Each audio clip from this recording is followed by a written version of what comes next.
नमस्ते दोस्तों, स्वागत है मेरे YouTube channel Amit Rai finance में। आज मैं आपको बताने वाला हूँ कि मार्केट कहाँ क्लोज हो रही है 19 मार्च को। तो पर्टिकुलरली निफ्टी 23,002 पे क्लोज हो रही है। तो 23,000 की इज्जत रख ली है, 23,000 को तोड़ के नहीं क्लोज हो रही है। क्लोजिंग पॉइंट 23,000 के ऊपर है, लेकिन आज लो लगाई है। 23,000 के नीचे गया था निफ्टी, 22,930 तक गया है। तो आप समझ सकते हैं 775 पॉइंट की निगेटिव है निफ्टी में, 3.26% के आसपास। बैंक निफ्टी 3.39%, सेंसेक्स 3.26% निगेटिव है। अगर मैं आप बात करूँ मिड कैप की, तो उसका हालत और ख़राब है, 3.5% निगेटिव है मिड कैप सेलेक्ट इंडेक्स। तो ये स्थिति है। अगर आप निफ्टी नेक्स्ट 50 की बात करें तो भी 3.25% के आसपास निगेटिव है। बहुत ही बुरा हाल है, बहुत ही बुरा हाल जो बोल सकते हैं मार्केट का। क्या ऐसा है जो पॉजिटिव दिख रहा हो? ऐसी कंडीशंस हो गई हैं मार्केट के अंदर। अब समझ नहीं आ रहा है कि मार्केट कहाँ जाके रुकेगा। ऐसी कंडीशंस में मुझे ऐसा लगता है कि बाजार से थोड़ी बाइंग के लिए भी अब दूरी बनानी पड़ जाएगी अगर ऐसा स्थिति रहा तो। ये हुआ क्यों है, इसका मैं एक रीज़न दे सकता हूँ आपको प्रॉपरली।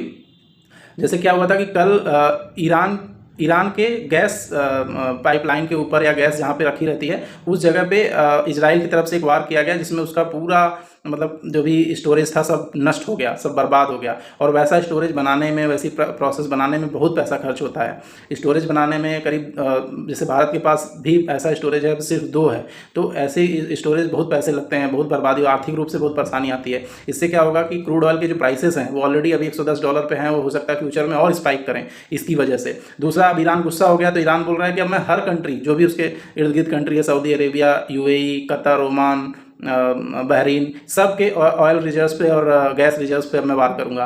तो उसने वापस कर भी दिया कतर के ऊपर। उसके बाद ट्रंप ने कहा कि अगर अब करेगा तो हम और बड़ा हमला करेंगे ईरान के ऊपर हड़काने के लिए। हालांकि वो मना कर रहे हैं कि उनको ना इजराइल को करना चाहिए, ना US को उनके किसी भी एनर्जी सेगमेंट पे हमला करना चाहिए। लेकिन मान कौन रहा है? और ईरान को तो ऐसा चाहिए था मौका कि आप अगर हमारा ख़राब करोगे तो हम आपका ख़राब करेंगे। तो ये स्थिति कहीं ना कहीं ऐसी होती जा रही है कि मामला और गंभीर होता जाएगा।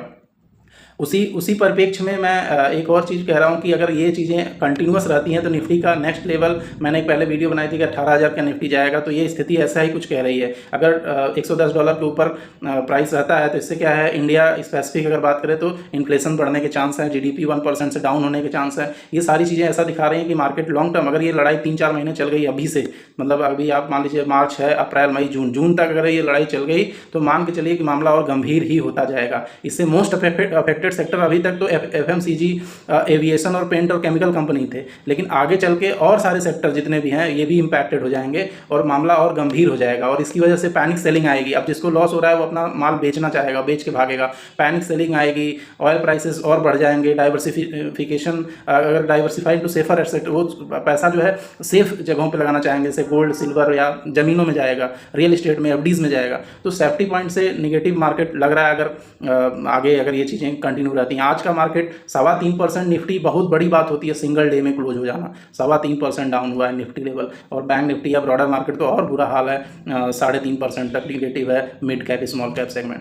तो ये चीज़ें और गंभीर ना हो, इसके लिए मैं आपको ये कहूँगा कि लंबे टाइम के लिए निवेश करना है तो करिए, नहीं तो अभी रहने दीजिए। पैनिक बाइंग मत करिए। धन्यवाद दोस्तों। अगर वीडियो अच्छी लगी हो तो लाइक करिए, शेयर करिए, सब्सक्राइब करिए।